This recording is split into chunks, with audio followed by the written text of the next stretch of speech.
สุดท้ายที่ฉันจะได้เจอเธอ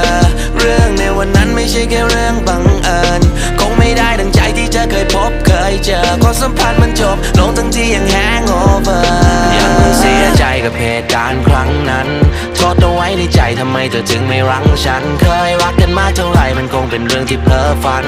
แล้วเธอคิดยังไงกับเรื่องบาดใจเธอซ้ำๆเอาเป็นว่าฉันเองไม่ดีไม่พร้อมเหมือนใครอื่นนี้เธอไม่ต้องดันทุรังทำไมมีฉันมันคงจะดีต่อไปนี้ถ้าเธออยากลืมฉันก็เจอไม่ฝืนปล่อยให้หายไปรักเผาใจฉันยังกับฝื